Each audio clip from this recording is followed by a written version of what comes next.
My thing is that I want to elevate and lift up the brotherhood and speak about what is good about black men. I think that there is a lot of negative press on black men right now. I think that it is very easy for us to highlight what is not good. For black men, it happens all the time. It's happened for generation over generation, thousands and thousands of years. And Mr. Wolf is sick and tired of it, damn it. And I just want to talk about what is good about black men, what is good about my brothers and the people around me. There is a proverb out there. I can't remember which one it is. It will come back to me. But it says, surround yourself with wise men and you yourself will be wise.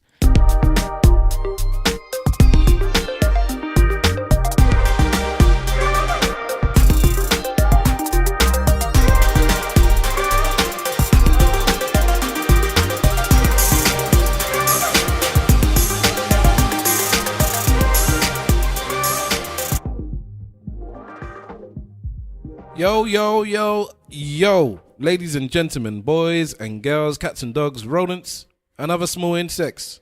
Welcome to episode 21 of the Eloquently Saying Nothing podcast. I'm Stavros Boss, your host. We have a smaller congregation today. Let's go around the room and see who we have. 21. You're now legal to drink in certain states in America. Can you imagine? It's big Wahala, people. What's good? I got 21 seconds to go. I mean, surely one of us were going to say that, yeah?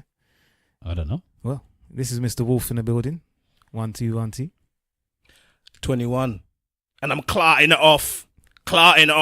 Oh my God. Simple Simon's in the place. My friend one bang. So I'm passing it off. Who is that? Because that's Jay Huss. I mean, look, before the recording of this thing, we've had Simple Simon and Big Wahala, just saying the same lyrics for the past 15, 20, 30 minutes. Oh yeah, can you explain? My friend won't bang. He sound like an African Chinese. My friend won't bang. Who is this guy? Egg fried rice. It's Jay Huss, man. Jay Huss. You don't know Jay Huss? I don't know. He's one of the young boys there that's doing it in the UK scene. Okay. He's from Custom House, East London boy. Easy. Jeez, man knows his direct end. His bio. I know, man. The only reason I even know he's from Custom House is because some boy that I used to work with is from Custom House, and he was like, "Yeah, man, Jay Huss, man, Jay Huss." He's from Custom, innit? But then obviously there was a time he got stabbed as well, and he was giving the Custom House hang sign or gang sign or whatever. But yeah.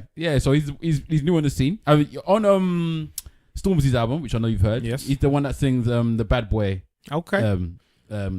Chorus. Indeed. That's Jay Huss. So he's got a new album out.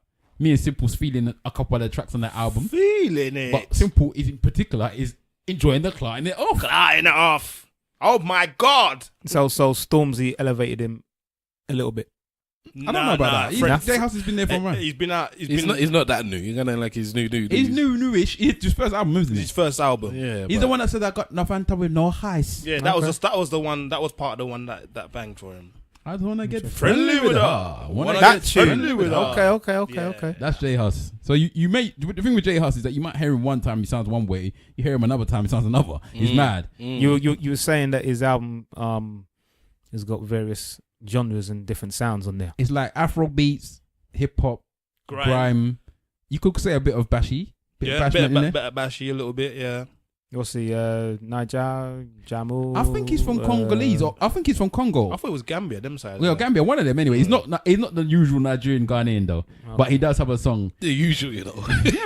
or Caribbean. Yeah. But no, I'm talking about with the Afro. They won't see me dead. Yeah. They won't see me dead. Okay. Good luck, Charlie. Is he a young boy? He's a young boy, man. He's a young boy. He must be about 23, probably a little bit less than that. I don't even know. Okay. But yeah, man, he's doing his thing, man. He's doing his thing. I enjoy the album. There's certain songs that I enjoy more than others, but I enjoy the album as a whole. I'm involved with Jay Huss, man. Keep going, man. UK boys are doing it at the moment. They're just producing more and more good albums for us to listen to, and I'm happy about that. The point about that album that's good as well is the production is really good. Yeah, production is good too. Production is decent on that album there. I'm happy with the album, man. I'm happy that he's elevating himself to another level. As I said, he's keeping himself raw, and he's making different genres in one album, and I'm happy with that. Did you see what I done? Came in a black Benz, left in a white one. Okay. Clark in it, bro. I've heard a lot of these tunes. I didn't know it was him. Yeah, they're all. That's what I'm saying. They're all the same Jay man. Clark in it off, bro. I've been sitting there trying to remember my favorite one of his lyrics from a song that he did. It was a collaborative thing, and I just can't remember. I can remember the second, the third, and fourth bar, which is about he sleeps with one eye open, and he's looking like a Fetty Wap. But I can't remember the lyric before that. He killed that song, and before I knew who Jay Huss was, he was my favorite verse on that song. People have no problem talking about Fetty Wap's eye, boy. No long thing at all.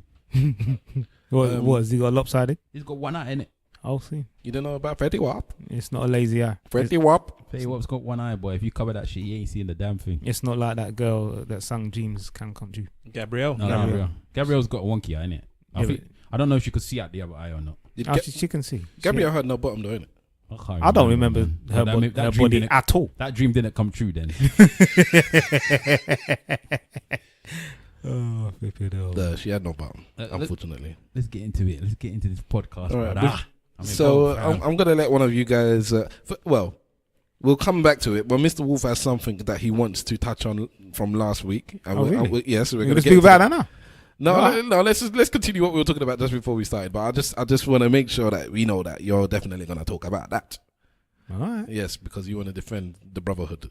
But yes. before we got started, a couple of people were talking. I wasn't, so I'm just going to let the people that were talking continue. I might jump in, but I don't actually think I have one of these stories. But go for it. Yeah. So what we were talking about before is why did it actually come up? Someone asked who's got or who tells the best stories in hip hop. That's it. Yeah, I was saying about who tells the best stories in hip hop, and Simple and Mr. Wolf said Slick Rick the Ruler, and I think we can agree that Slick Rick the Ruler is the king. Him, Snoop, those guys are really good storytellers. But Biggie's Got a Story to Tell is probably my favorite story song ever, and that includes stuff like Nas's songs and blah, and even Jay-Z's Meet the Parents. Those type of tunes that are, they've got a big story behind it and a twist. I like them songs. Name the album. What? Life After Death. But okay. Biggie's. Sorry to cut you off, but before we go down that tangent, because it's basically going off in a whole different direction. Can we name the individual songs that we think have supremely wicked stories? Because I'm thinking of Outkast. Spotty Dolly Licious. No, but that is fantastic. Who Wants to Mess with Hollywood Cult?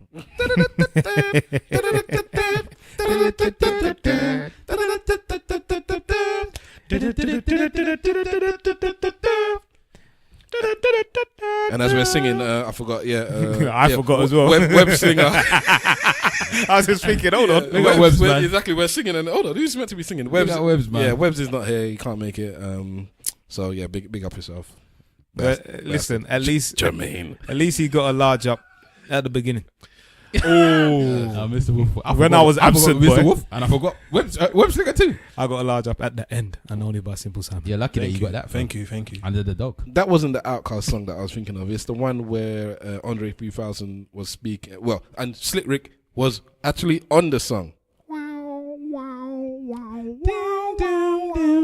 And the song is called The Art of Storytelling. Yeah, big tune. But that's still not better than... All three verses. All three verses. Still not better than The Love Below. The last song on The Love Below. Yes. When basically Big Boy does his whole story of his life in one tune. I'm trying to remember it. You can't remember. And he's talking about the rabbit. The rabbit. You trick it out. You bang it up. You don't remember the song? You said Big Boy, you mean Andre. So Andre, yeah. That's Andre. what I was thinking. Yeah, Andre. Sorry. Yeah. So there's that. 7. And when you hear this, it's about to be 6. Yeah. Then you got songs like Nas is on Nas' second album, which is the Rewind song. No. Nas' second album, which is It Was Written, which is Gun. I'm like, I'm a gun. Yeah. And he's the gun. Oh my God. You know what? The thing, I want people to understand, I get into a lot of arguments with people about Nas because I think Jay-Z just smashes Nas to pieces, yeah? That's me personally, yeah? On a consistent level, Jay-Z smashes Nas to pieces. But when Nas is good, Nas is so good. It's like so good. It's just that he's never so good throughout the whole of the album. But that song there is just excellent. It's just pure excellence. If people ask me about put a song, is that Primo production? I think it may be Preem's. I'm not 100% sure, but I think it might be Preem's. That song's excellent. Italic writing. Yeah. It's like the sexy writing, you know, that really slick, Calligraphy? smooth. That's Are how you I sa- see Nas. Man. Nas is calligraphy. Yes. Trust me. Yeah, And I yes, like that. Yes. Also, when the one where he does the whole thing backwards, of course, that's another fantastic song by Nas. The story backwards, but again, Jay-Z Meet the Parents on Black Album. No, sorry, not Black Album. The Blueprint 2. Blueprint 2. That's another good song there with the storytelling. Obviously, you got Snoop. Snoop's got some storytelling songs. Yeah, from his second album as well. First album. But then you got The Ruler. You know The Ruler's got all of the songs that The Ruler does to tell, really. Let's be honest. For real? But Biggie's I Got a Story to Tell is the one that gives me the most pleasure. Okay. And that led on to something. Pure jokes. All right, we have to explain what Biggie's Story to Tell happens in the first place. Yeah, you have to. Yeah. So in Biggie's Story to Tell, Biggie goes into a house. He ends up sleeping with a woman. Does the thing. Yeah, does the thing, you know. And then the woman's man comes into the house. So then Biggie has to just improvise. So what he does... The improvisation is deep. Yeah, exactly. What he does is he says that he puts the scarf on his face. So he puts a boomerang on his face. He So he tells the woman to get a scarf. Yeah, he tells the woman to get a scarf. All right. Basically puts the scarf around his face, brings out the gun, and pretends like he's robbing the house. So then the man's a basketball player. By the way, this is real. This is a real story. Apparently, it's actually real. Okay. This is actually real. I didn't know that. Yeah, man. But- they but actually, you know- they actually said who it was. Oh, joking. Yeah, they said who it was at some point. Somebody revealed who it was. But anyway, so he must have been robs the woman. They bring out all the money from the floor. He takes the money. I don't know if he taking all the money and stuff, but he did bang the guy. Give the story rubbish, You man. know what? This is deja vu right here. I remember talking about this very song with someone, and I think they said you got to talk about it on your podcast. Yeah, because it's the song. How so about big. that? Because what I think Stavros is talking about, even before he asked the woman to put the scarf around her head and blah blah blah. The detailed description Yes. of who he is, the house that he's in, what he's doing, and then when the man comes in the house, it's like, listen, you better tell your man Yeah, exactly. to back off because You better talk listen, to him. For the people, put the spark to him. That's what I'm saying. Arms, legs. Come on, man. I mean, Biggie's smooth. and then on top of that, you know, one of my favorite parts is when he's coming up the stairs, and then she says, "Honey, get me something to drink," and then he goes back down the stairs. This is all in lyrics, you know. Patient. She don't know that I'm cool as a fan, getting hand. I don't want to blast a man, but I can and I will though. I would like to say that for those of you that study rap, I used to study rap. Stavros used to study, not anymore. But if you study that song, not only does he rap the story, immediately after He recounts it. he talks the story to his boys with all the ad libs that they're giving with the you took her home. I told you she was a shiesty bitch. Yes. Yeah, you know. Yes. But y'all didn't know that though. I used to mess with her cousin. Do you know what? I've never ever put it in that Yes. context. So there's you know. bits that you were just talking about that. Oh, he said he rapped it. He didn't rap that bit. He spoke some of those about bits it. you were talking about. So he No, he rapped them as well though. no he rapped like a frame of a story. Then when he's speaking to his boys, because like for instance, I just said that one of his friends said I used to bang with her cousin, Yeah, and I he did. told you that she was shiesty. They're filling in the picture with colors. That is how the genius of that It's song. like proper canvas. They told it to you twice. Canvas painting. The They ge- told it to you twice. The genius of a song where it's a storytelling song is that if you've heard the story or you watched the film or you've read a book, you don't want to read it again. I can listen to that song over and over again. Over and over again. But the reason why we was talking about that is because we then started talking about situations where certain man them have Situations and been concerns. in it, where certain man have to do what we call the evacuation move, mate. Do the evacuation move. fam. When you hear the alarm sound, please grab the lifeboat and jump out of the window. So Mr. Wolf was talking about some Oh, wow. evacuation moves, bro. Yeah. This was one summertime. Long time ago. Long time ago. Back in the 80s. In the 80s. In the back 80s. in the 80s. In the 80s. Yeah, well, basically, I was messing around with this young lady who I had messed around with a long time before that. So we bucked up again, and we had a lot of summertime happenings. Yeah, these things. A lot of summertime happenings. Happening. And happening. And me being the crazy man that I was at the time, I knew that she had a man. Oh damn. Oh, you actually knew. I knew. Kai. I knew that she had a man and she was in a situation where she weren't happy. And I said, listen, My friend won't bang. My friend won't bang. if you're not happy, I can make you happy, innit? You know, so, we done our thing. And there was one time after we had finished this thing and just sprawled out naked on the couch, this is in the front room, bruv. You get me? And, she was walking around. I was just ready and waiting to go second rounds. And what did we hear? I thought, shit. She looked at me, shit, And the thing is that there was a front door and there was a back door. And that came from the back door. We were on the ground floor, by the way. So it was a knock and it was an open.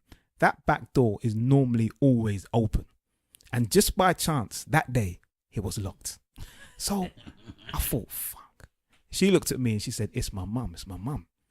And then I've never put on my clothes so fast in my life. So imagine pants, jeans, top, trainers, socks, everything went on in a flash. So the guy or the person that we thought it was came round the other side to the front door, knocking on the door. And then he says, how comes I can't get in my house? In his own house? Yes. Hold on. Mr. Wolf, you went to go and bang this girl in his house? Yeah. And you want to talk about something later? I don't. Bruh. Yeah, but this is what I'm saying, man. I don't know why Mr. Wolf was like this, but I was just chasing the distance. Come on, man. I was a young man, innit? Nah, but if you're chasing another man's vagina, yeah, you don't chase it in the man's yard. Come on, man. Hang on, wait, hang on. You don't mow another man's lawn. Wait, hang on. This was the boyfriend's house. No, it was their house.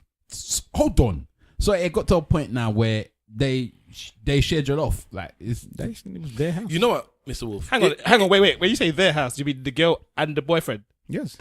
Jesus! It wasn't her house and he was coming Jesus! to the house. It was their place. And this is what I'm saying. I You're was lucky. You know you're lucky. Bruv, You're lucky it was the 80s. You know why? Because he could have come in clotting it off. Hold on. Clotting it off. This is when I know God's on your side. Listen, this is what I'm trying to explain to you, bruv. Did you have your crucifix on? Because why did the man have a key for his own yard? Nah, listen. The back door was locked. Yeah, it's normally open. So he must have thought, okay, let me go to the front.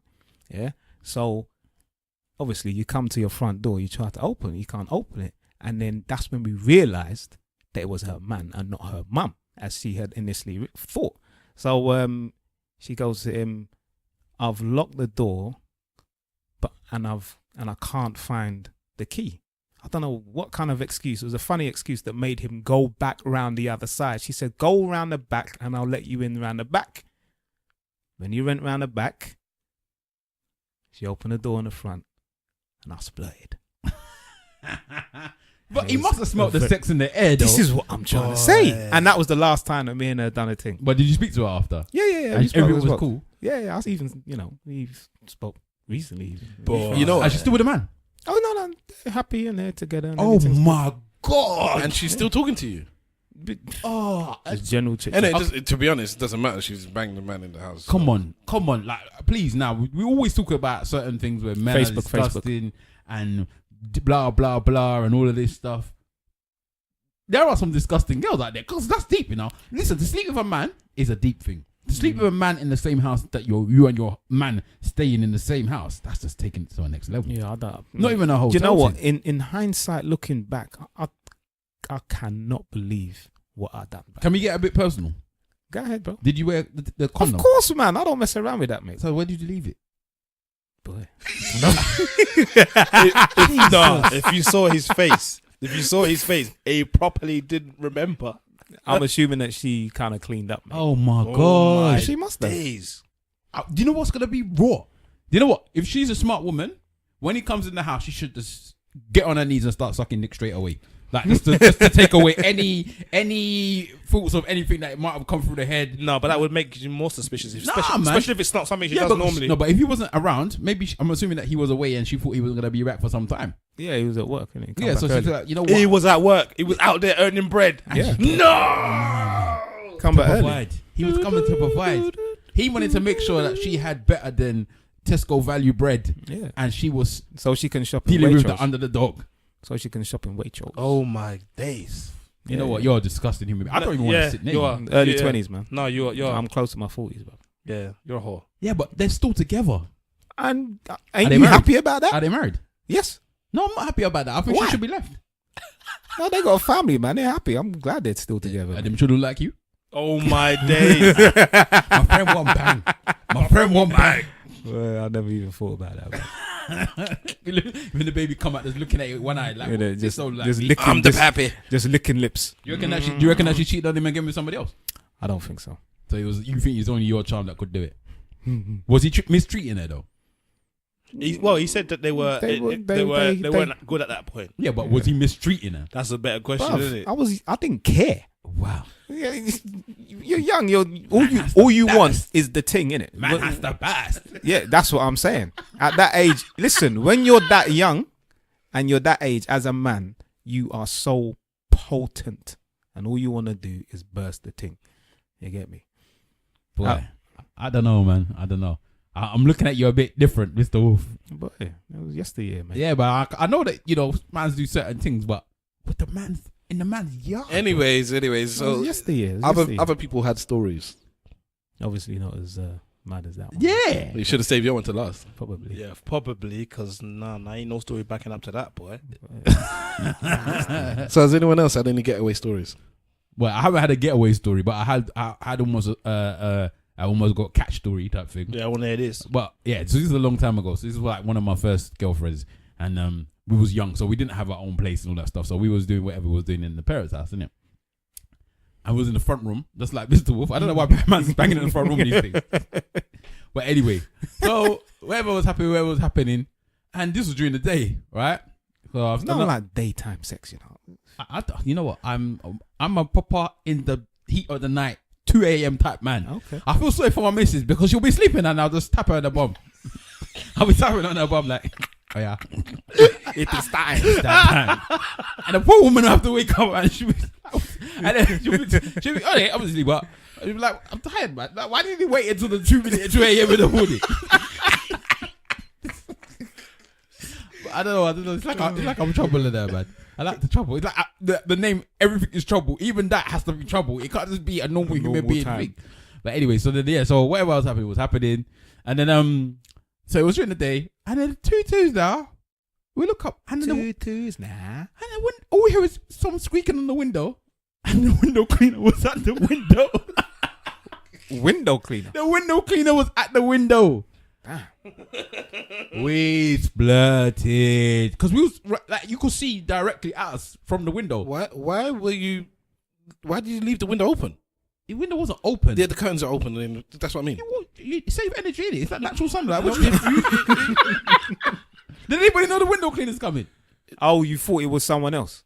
No, I didn't know it was. I didn't know. No, you can see from outside in the house, but they decided to bang in a room that you can see. Yes, yes, you can. Listen to what I'm saying. Well, let me finish talking because you weren't there. Or you were there? Were you watching through the So window? so you can't see. You couldn't see. Stab was the window cleaner. Have you ever seen that film, Adventures of the Window Cleaner? Man that goes around banging. No, if you're not looking from the top down, you couldn't see us. That's the point. We was like covered by like settees and stuff, so you couldn't see us unless you was on a ladder looking down.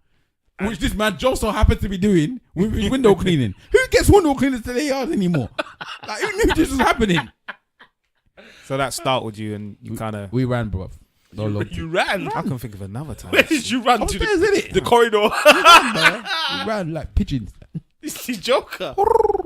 Oh, mate. So what happened to you then, Mr. Simple? Bro. I don't. You know what's so funny? You know, you just said this. Like, you don't know why. Like, it's always the front room. Yeah. Mine's just the front room as well. Why man not going to bed? Don't know. So anyway, must have been my girl. Luckily, it was my girlfriend at the time, but Luckily. must have been in my mum's yard, and mumsy weren't there, whatever.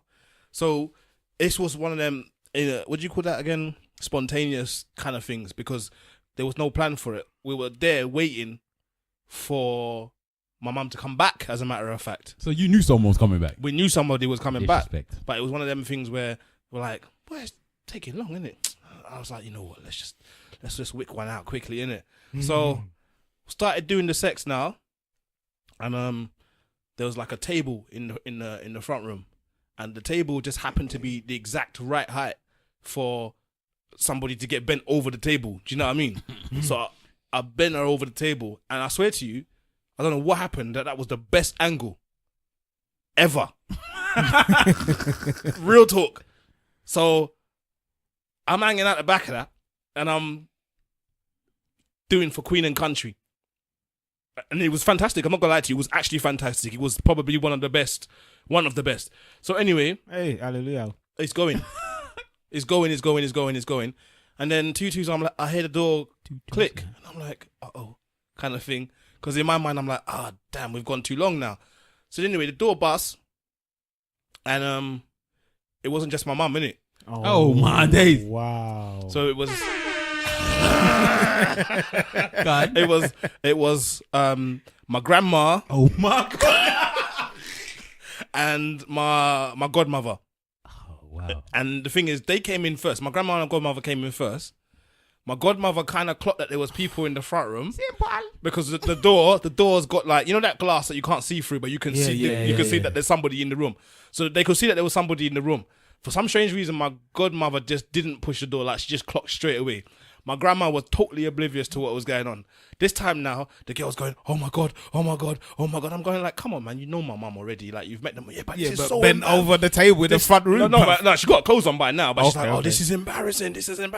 So I'm there like leisurely putting my stuff on. I'm thinking, yeah, it kind of is embarrassing. I can see where you're going with this. But what you can do, innit? What you can do? Like, it's not like mum don't know. But she's like, yeah, but your grandma's here, whatever. My grandma was oblivious to it. So my grand's gone in the kitchen. My godmother's clock was going on. She's gone in the kitchen. Ain't said nothing. My mum's come in the house now. Mum's gone, why's no one in the front room? And then after this, my godmother's like, yeah, they're in the front. Two twos. I turned around, and I swear to you, my girlfriend had opened the front room window, jumped out the window. She's like, where's the keys for the car? I said, where you going? You're not going anywhere because I'm not letting you drive my car anywhere. Let me just go and sit in the car for a bit. She jumped out the window. Oh, wow. So then door bust, mum comes in, just looks at me, and I was like, I'm sorry, mum. I was having too much fun. That's exactly what I said to her. I said, I'm sorry, mum. She goes, you weren't by yourself, so where's she gone? Because she's embarrassed. She's gone out in the car. She goes, tell her to come back, man. What's wrong with her? And I was like, yeah, I don't think that's going to happen right about now. But that was it. That was... The question I got to ask you, brothers. Yeah. Did you go to IKEA to try and find that table again? No. Nah, it wasn't that bad. It wasn't like that. If a good angle table, that's a good thing to have. That table, you can't find that table again. Boy. Because it's not an IKEA table. It's one of them, you know them sturdy, like, Proper old wooden golf club coffee tables, them kind of thing there. You know, in wood. them dead kind of antique them furniture it's one of stores them, yeah. you'll find it in there. It's one of them ones that if you buck your foot on it, your toe's going to get bruised. Them one there. It's like a solid table. But I'm telling you, it was the perfect height. I don't know how it was possible. It was the perfect height. As soon as she was bent over that, and boy, the angles. You're lucky your grandma didn't know because the grandma's the one that will say something. I know. Yeah, for real. But you know what? Your Under their story, breath, boy. just talking about grandmas, your story reminds me of American Pie, Naked Mile. Has anyone seen that? No. Okay. No. Listen. The beginning of that will make you cry with laughter. So basically, the parents and the boy, this is a new set of actors now, have decided that they're going to go away on a retreat or a weekend away. And he is called in, well, he's told his mum, look, I'm too ill, I'm not going. So the mum says, okay, fine. So he stays at home, they go away. And they're driving away. So he goes downstairs. He gets the porno that is around somewhere in the, he finds his porno video. He puts it in. He's playing it. He's got his Vaseline and everything and ready to go. Trust me, he's ready to bust. He's ready to bust one out. And he can't hear because the guy next door is lowing his lawn. It's his mowing his lawn. Mowing his lawn. Yeah. Lowing, yeah. And so he says, you know what? Let me go and get the headphones. So he plugs the headphones into the stereo thing and he can hear it and he's jerking it off. He's having a proper toss. Lo and behold, they forget the tickets on the table and the grandma needs to go piss. So they turn around and he's jerking away and he can't hear them. They come into the house, open the door. He turns around, busts the ear jack and he ejaculates on his grandma. Oh my God. Oh. And not only does he do that, the grandma has a heart attack and dies. And that's just the beginning of the film. I just want it to be known in 2007, men as well as women have gone natural and are using shea butter for their thing now. And I think that was actually 2007. Hang on, what do you mean shea butter for the You know, thing? man are using shea butter. You know, man are drawing for their women's shea butter these days to just wank off their thing no more, man. Later. I'm sure Vaseline is not being used anymore. Yeah, What people have Vaseline in their yards anymore? I don't know. Shea butter. Vaseline is. And I'm sure some of these man, I'm He sure said what man has Vaseline in his yard anymore. I'm telling you, man. I'm telling you. And some of these young boys that can't afford Petroleum. can't afford the petroleum jellies using the Dax. You get me? Using that Dax, boy. As a substitute. Did you say Dax? Did you say Dax? Yeah. Jeez. I don't use that. That's a sacrilege, man. You know people will use Dax, man. They would use what they got to their hand. Oh Jesus! All right. Start growing hair there. Afro. Listen, Start getting SKL on your penis. Stavros clearly has no stories, so let's move on to. You must have a story. You've never nearly got caught or actually got caught. Not that I can remember now. Wait, man moves to silence, boy. But he can just always move into the shadows. Nobody will know that he was there in the first place. He discovered. No, I can't remember anything like that. So, question sent in. I don't know if we've actually spoken about this before, but would you guys go out with a woman that was vastly superior in strength to you? Like she could just piggyback you like no man's business. It kind of sounds familiar like we spoke about this before, but I don't know if we have. I think it was a debatable question that we were thinking about. I don't think we actually spoke about it. I think we talked about whether or not you should be able to pick up your woman. That was the one we definitely spoke about. Okay. And I was bang on the fact that every man should be able to pick up their All woman. right then. So, would you happily go out with a woman that's stronger than you? Boy. Well, that makes her butch then. This is what I'm saying. Does she look stronger than me? No, wait, hang on. The question I was going to ask to qualify it is she stronger than me because she works at it, or is she stronger than me just because she's stronger than me? That makes a big difference. Both. God damn. So that makes her doubly stronger than you. Does she look stronger than me? That's the thing. Does she look like she's a Hulk? Does she look like she's the Hulk? Or, If she or looks, China from WWF. yeah, if she's looking... She looks like a woman that you like the look of. She just happens to be stronger than you. I still do with her. We'll wrestle in it. No, but she's stronger than you. She'll win. And That's she'll pin fine. you down. You arm wrestle her, she wins. Yeah, that's not a problem. You play fight, she wins. Do you know what? That means that she's... That means She that, puts her foot on your head like that I've won. That means that when the pounded yam needs to be pounded, she'll know how to do it correctly. I don't have a problem with that. They'll be stronger I than me. like the way Wahala thinks, you know. That's I what like I mean. it. I like Food, it. food, I don't want to food. hear any in pain. You'll be strong. You can do it. So when there's times that we both need to move the sofa, I know that I don't have to worry about it. We can both do it together. You don't no need to problem. ask the man them Yeah. to come around. This is like Amy Winehouse. When I want to get something at the top, I tell her to lift me up so I can do the DIYs. All right. First of all, we'll go with a woman that is just stronger than you, but you can't really tell from looking at her. And then secondly, we'll go with a woman that actually looks stronger than you. So first of all, continue with Mr. Wolf. Would you go with a woman that had womanly tendencies but in her body, but she was just outright stronger than you? So if she looked like Tyrone Paris and she was stronger than me, Is that the woman from Yes, Chirac? So, okay, yes. I would have no problems. You should be He looked at the microphone like it was a food. I'll have no problems. No problems. No problems with Tyrone Paris being stronger than me and being my woman. Years. Simples. I would have a problem with that now. All right, now the woman looks stronger than you. Would you have a problem? No, either way, I ain't got no problem. Because I don't care about these kind of If the woman looks like a swingers, I'm not dealing with her.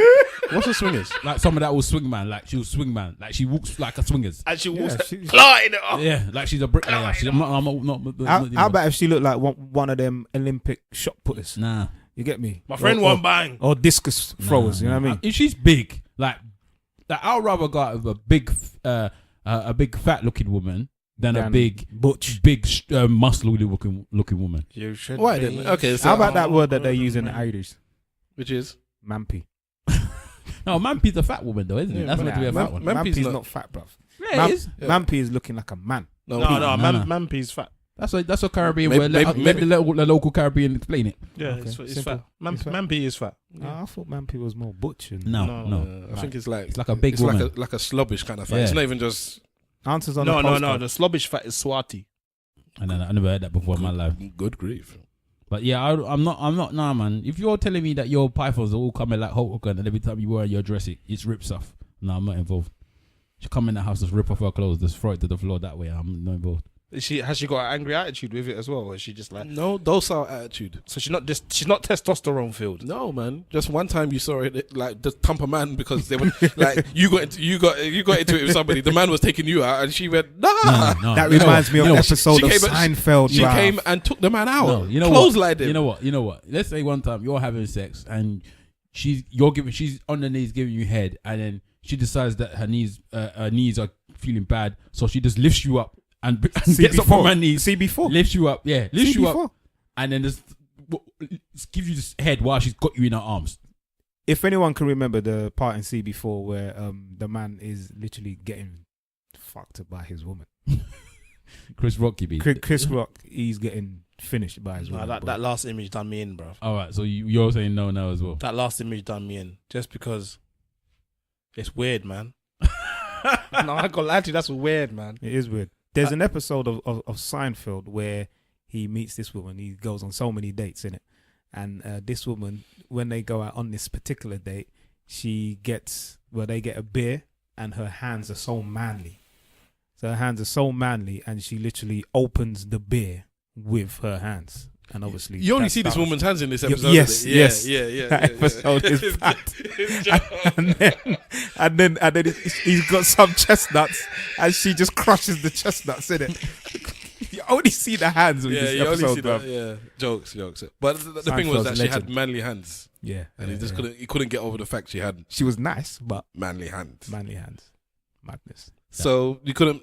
If you were in a fight and you were getting beat, would you rather get beat up or your woman comes in and takes a man out? That's a good question. Like not That is a good question. Not that the two of you tag team and beat the man. Like She pushes you out the way. she pushes you out the way because you're getting thumped, and she takes the man out on her Jack Jones.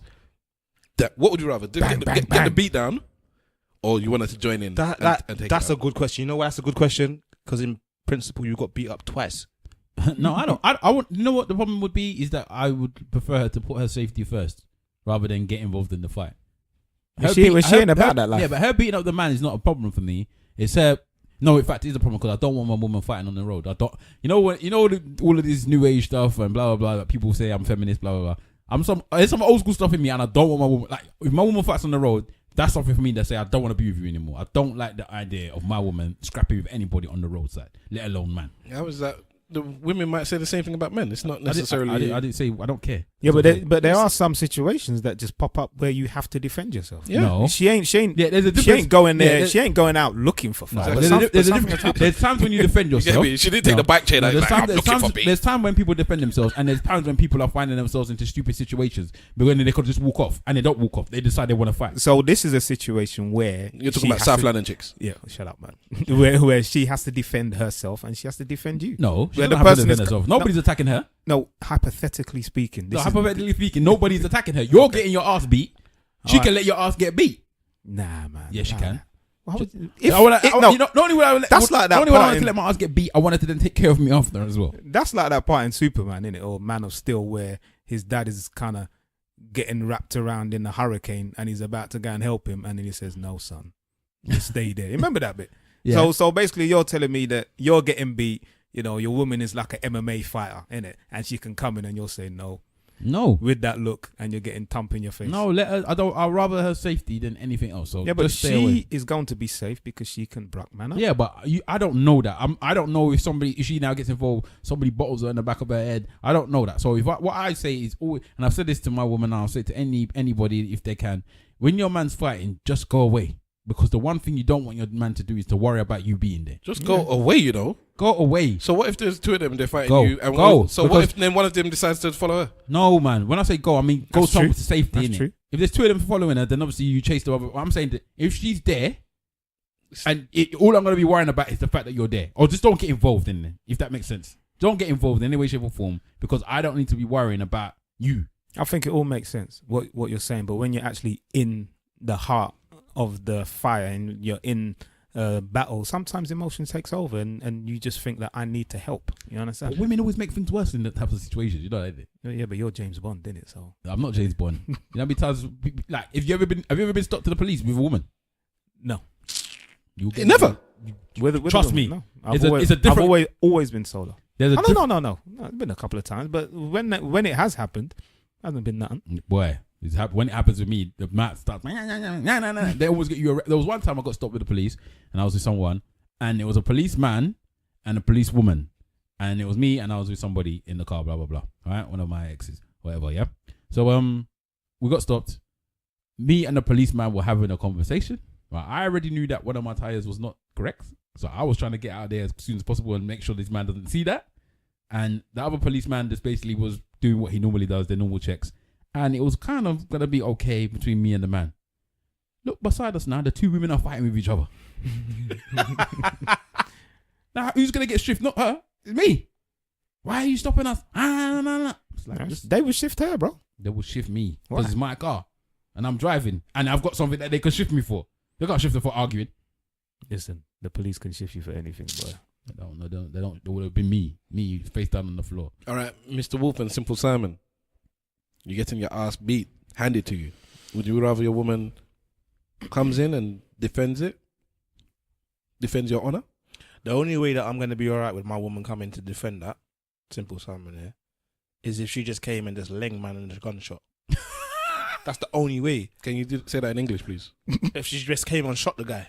Wow. So you'd rather her shoot than beat the person up? Oh, yeah. Could you sleep with that woman again? Uh-oh.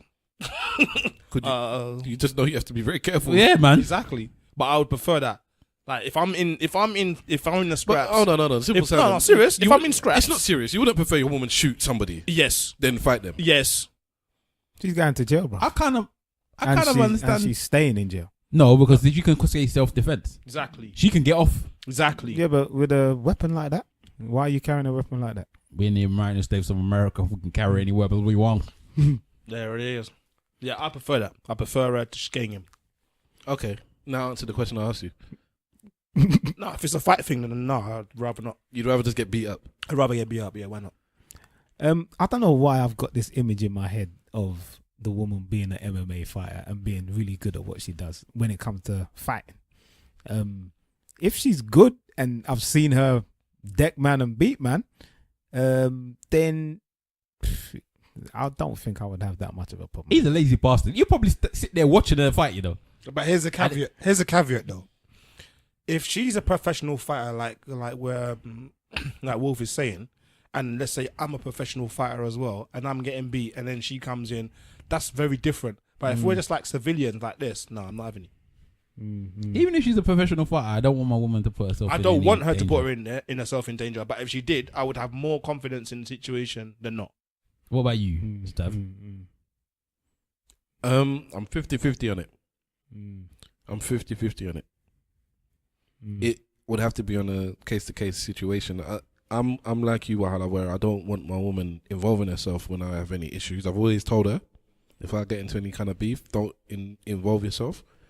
Because exactly like you say, I have to now start worrying about you. And that makes my job harder than it needs to be. I have to take a man out and also defend a man, so or defend a woman. So I'd rather just have to deal with one thing at a time. But saying that, getting pumped out, lying on the floor with blood on your mouth, well, you know what? Yeah, I'll take. Yeah, probably just take the beating.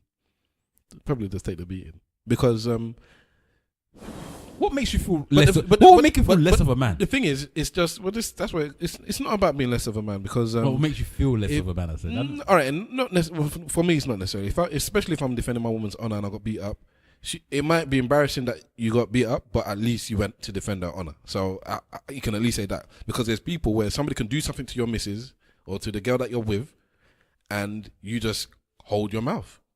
They could pinch her bum and you don't say like there's that meme going around a while ago, innit, where there was this big, strong, massive man that just walked up to the woman that had the man beside her and he just pinched her bum and carried on walking. He said, "What's up?" Oh yeah, he slaps it, and, yeah, and then they do like a Who Wants to Be a Millionaire thing where he kind of thinks what option he's gonna What take. should he do? Can I? So that kind of thing there is that there's certain people that is like, I'm gonna lose this fight, so therefore I'm not. And the man's carried on walking. It's not like he stopped to like try and chop her. So you have to chase this man down to do something, and you might just say to yourself, it's not worth it.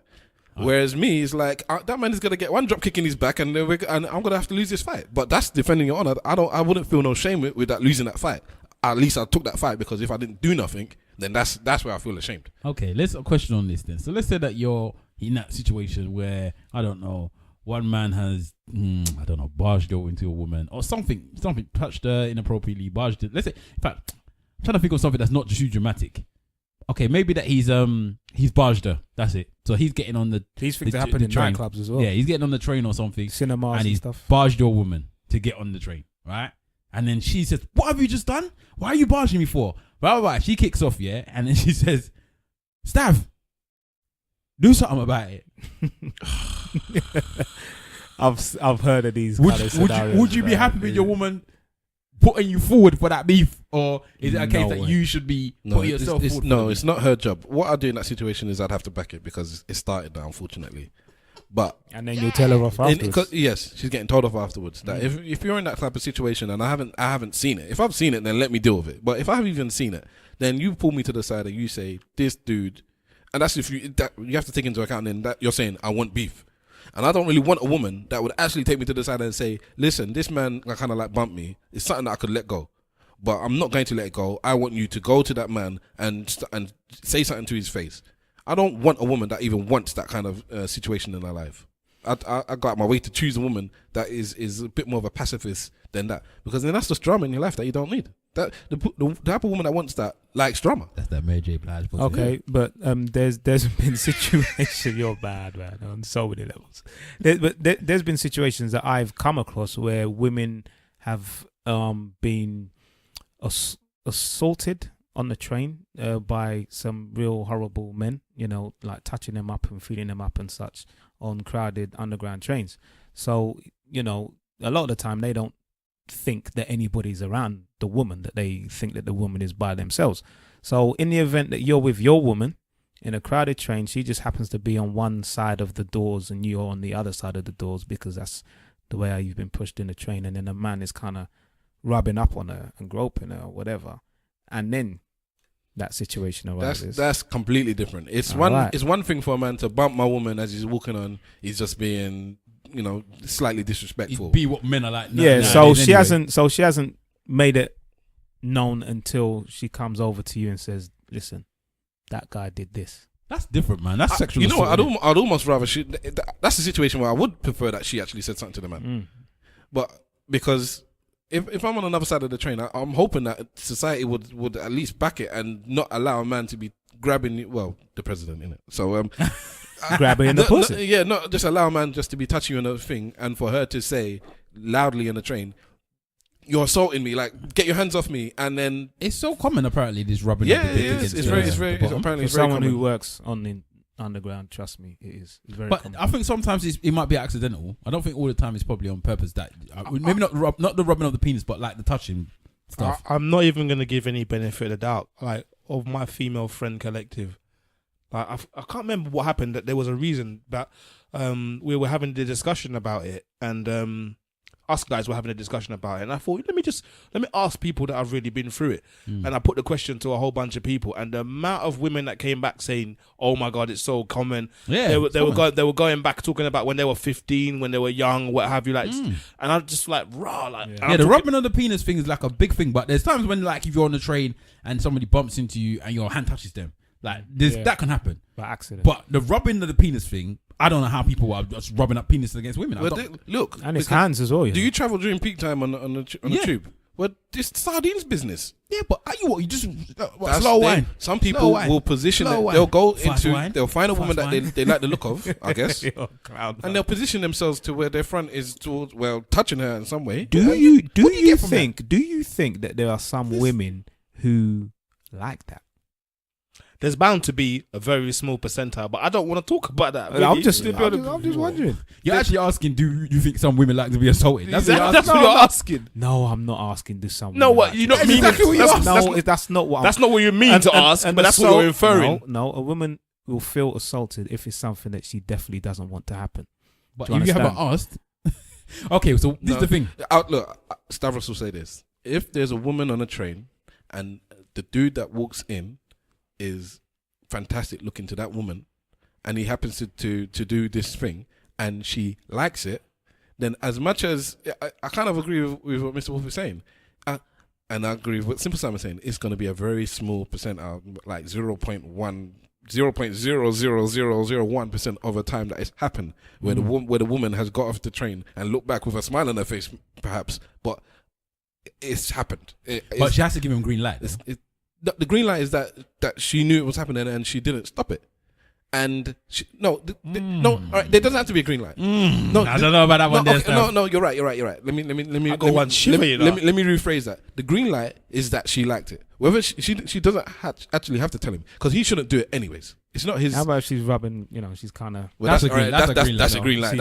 She's smiling, or she cock up the butty. She's cocking the butty up. All right, that's a green light. But there's a situation where that's happened somewhere. Of course, it's gonna happen. And you know what? Because look, we were in Brazil recently, and there's on the subway system there, they have carriages. Oh yeah, just for women. Just for women. And there's other countries in the world. What is it? I can't remember. But there's other countries. It's not just one country where you have carriages for women during peak times. When I'm saying people, it's all like sardines.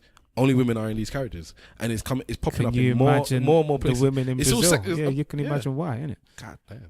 I don't know, but it's a deep thing that it gets to the point where you can't even get on the tube without a man trying to put his whole penis on you. I think it's Canada or something. What would you do if a woman put a vagina on you when you was on the train? She just put it on you. Because I was watching one video one time when this woman was masturbating. The other way around, isn't it? This woman was masturbating and she was trying to. The man was sitting next to her and he was trying his best to not acknowledge this woman masturbating. Right, and she was properly drunk, and she had like when I say she had the most sleaziest look in the planet, like she looked like a man dem. It took to a point where she actually looked like a man dem. Like her mouth was all lean, like Bobby Brown. Horrible. Bobby Brown lean, yeah, and she was rubbing up her things, And then what made it was bad was that she then took out the hand that she was rubbing at her things and tried to grab the man's hand to put it into the thing. The man jumped. It was shook, boy, but she was doing it for the whole time. And you could see that he was so uncomfortable, but he didn't know what to do. Because she looked like filth. Was she good looking? No, that's what I mean. She looked like she wasn't terrible looking. If she was buffed or whatever, but she didn't look like she had buffed, and she was drunk. She looked like a hippie. And she was rubbing up her things in the middle of the train in front of everyone. No, but for me, he did look uncomfortable, but he didn't get up and move, which I don't understand. Because it was in London, wasn't it? Yeah, and there's English people. They don't they don't want to be impolite. Like if it was an Afghan, I would have thought, "Fuck off." What do you mean you're touching me, you bastard? You would have said something to her. Yeah. But in the end, that English person was sitting down there pleasantly, just hoping that she doesn't touch him. Not in my life, boy. All right. Well, could we say that's chivalrous? No, 96. I said chivalrous because he sorry, darling. I don't want to touch your vagina today. All right. Well, maybe tomorrow. I was trying to segue into the topic that I brought up right at the beginning, where I said Mr. Wolf had something he wanted to touch on. We discussed something last week, and Mr. Wolf wanted to get something off his chest. We ran out of time. He didn't get to say it. So did we run out of time? All right. Well, I was just trying to be polite about it. You say it how you want to say it. Put it forward, bruv. Speak on it. Speak the truth. Listen, the whole truth and nothing but the truth. Go ahead. You can't handle the truth. Answer on a postcard as to what film that is. Now, listen. Like I said, and I've said this on a number of occasions. Sorry, can I just say something? You may not. You don't know how ironic that name of that film is to what you're actually going to talk about. Carry on. Go ahead with the irony. I can't remember the name of the film. Can I say the name of the film? Go on. A Few Good Men. There you go. Hey, link up. Listen, you know what? Do I believe in things like that? Yes, I do. Yeah, man, the irony is good. Yeah, man, A Few Good Men. Listen, my thing is that I want to elevate and lift up the brotherhood and speak about what is good about men, speak about what is good about black men. I think that there is a lot of negative press on black men right now. I think that it is very easy for us to highlight what is not good. And I think that naturally, as human beings, we tend to dwell on what is not good. I think it sells papers. Sometimes it might even make for more of an interesting conversation.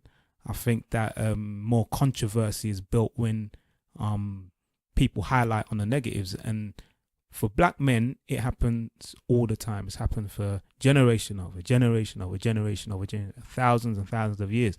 And Mr. Wolf is sick and tired of it, damn it. And I just want to talk about what is good about black men, what is good about my brothers and the people around me. There is a proverb out there. I can't remember which one it is. It will come back to me. But it says, surround yourself with wise men and you yourself will be wise. And I can say as a man, myself, the brothers that are around this table and some of the collective brothers that I congregate myself around, whether it be the guys in the barbershop, large up yourself, Yoms, Tops, Swift, all of these guys that I hang around with, they are wise men, they are good men, they influence the communities that they're around, they influence their nephews, their nieces and people, and they are great men, and I will count myself as one of them. Wahala, what's your favorite gif? Oh, That's it. yeah, I actually did that face as well. Wahala's favorite gif is that very popular gif of the man with the drink in his hand and The rapper. and the what's it like that lumberjack hat on his head, and somebody's obviously told him something and he doesn't believe it, and he's scrunched up his face and he's walking away as he walks away. Apparently, somebody's freestyling, and he said the freestyle is that bad that he just looks away from the freestyle. Well, Mr. Wahala had that look on his face as Mr. Wolf was talking about the great men that he knows. So flesh it out, because you're saying that you just want to big up the good men, that you don't think it happens enough. But what happened last week that makes you want to say this? It's not so much what happened, because I enjoyed the discussions that we had, and all I was doing is just trying to balance things out.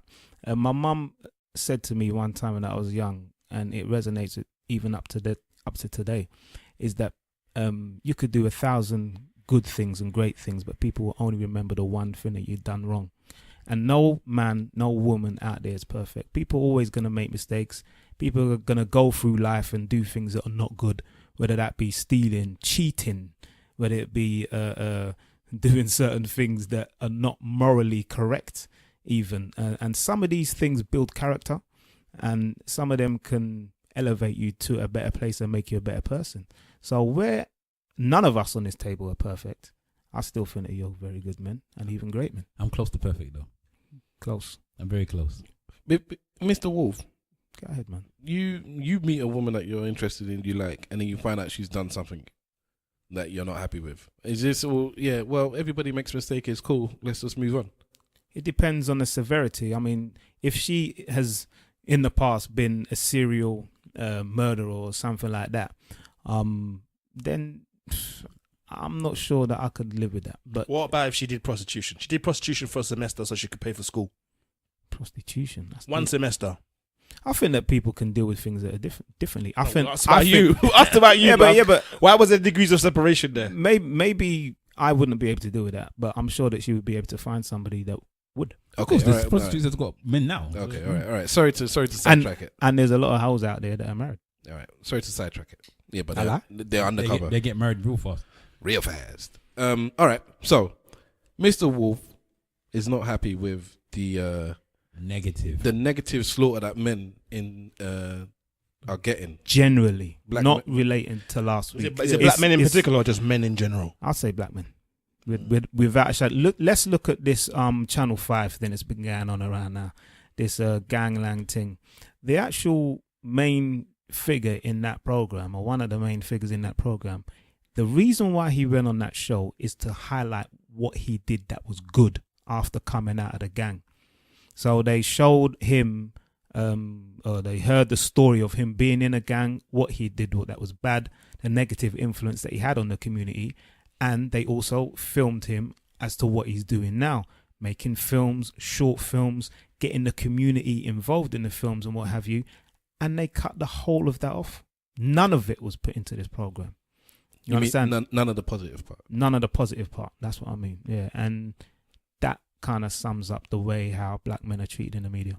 Yeah, but then you're compounding kind of, because I got the impression initially that we were talking about how black men are perceived and treated within our own community, and now you've just mentioned television media, which isn't run by black people at all. So, are you saying generally within the community or generally within Society as a whole. Society as a whole? Or are you saying both?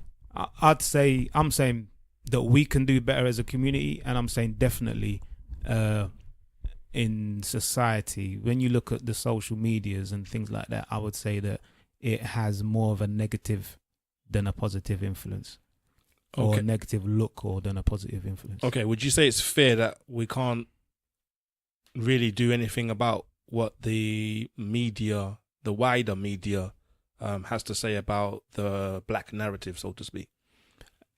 No, I think that we can do a lot. I just don't think that we're doing enough. Okay. Yeah, Interesting. I think that there's a lot that we can do, but perhaps it's like the slavery films. Do you understand? Black people still making slavery films. I think we had this discussion maybe on the second or the third podcast relating to the Kunta Kinte remake. I want to see where I thought you wanted that, though. where I thought that there was a place for it. I also made it clear that I would like to see films on pre-slavery history. You know, your Yar Santois and your King Hannibals and all of these guys. Shaka Zulu. You know what my issue is, and maybe this is my issue, because there's a lot of black men doing great things. A lot of black men. I sense a but. Yeah, because for me that is just the full stop. There are a lot of black men doing great things. Yeah, but with that, and let's talk about that. Yeah, because you could say that you're doing great things publicly for your community with regards to your job, and you know you can be outside, you know, doing, I don't know, just let's say that you're an activist and you're doing all of this good stuff for your community. So everyone in the community loves you. You're a good person, but then you go home and you're shit to your wife. Does that then still make you a good person? And that's where I say sometimes I find a difficulty to just say that somebody's good, because the way I judge people and the way that you probably judge people, it differs. In fact, we had this conversation before. How you think somebody's a good person and how I see somebody being a good person completely differs. You say that, you know, people make mistakes and blah blah blah. I say that if you can make mistakes, but then if I see that you're making continuous mistakes, then as far as I'm concerned, you can't be a good person. You just don't care about the things that you're doing anymore. And that's how I think where sometimes I can be a bit negative on men, but also women at the same time. It's just that we don't really talk about women as much in that capacity. But I agree. There's a lot of good men out there, and I'm not gonna pretend like you know, that is only bad men. Of course, it's not, because as you said, there's a lot of people that we speak to and look around the table, and I see good men. So I'm not gonna say that we don't see good men, but I just know that in the majority of people I see and have interactions with, not all of them are good. Look, Of course not. let's take for instance, I know people that I say are good men, but they cheat. They treat their woman nice. They take them out. You know, they're good fathers potentially, or whatever, all that stuff. But they cheat. So if a woman says, "Could I deal with that person?" I'd say they're a good man, but they cheat. So you can't go out with that person. That negates all the good stuff about them. So for me as a friend, if you want to be friends with this person, be friends. Because when you need their help, they'll help you. When you need advice, they'll advise you. But if you want to be in a relationship with this person, then, because this men are trash thing that we spoke about last week, or that has been in social media, that's based on, in my opinion, it's not based on men are not men anymore. I know that we a lot of us say that, but I think it's more to do with men are not men in relationships anymore. They don't look after you. They don't treat you well. They cheat on you. So hang on a minute. You just said that if somebody's doing all of these other good things, them cheating on their woman negates all of the good things that they're doing. In terms of being in a relationship, yes. How does that work?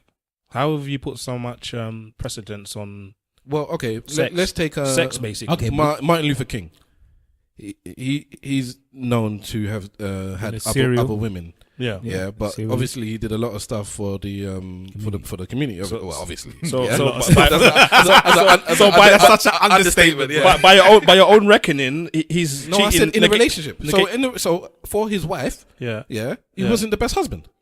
But It's just that simple. okay. If nobody can tell me because he did so much for the community that made him a good husband. No, it doesn't. And you have to think of it like this. So if I'm talking to a woman and I say you can have this man in the publicly and to the rest of the whole community, he's a champion. He's an angel.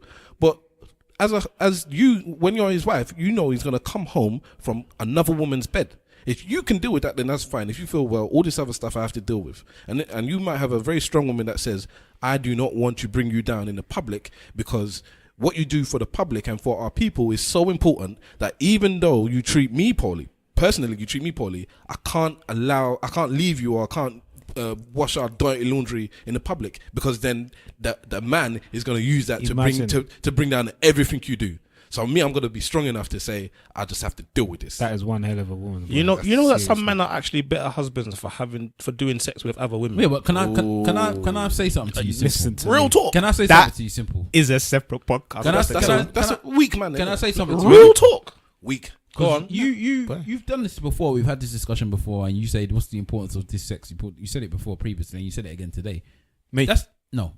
Simple Simon. Okay. I was gonna say it.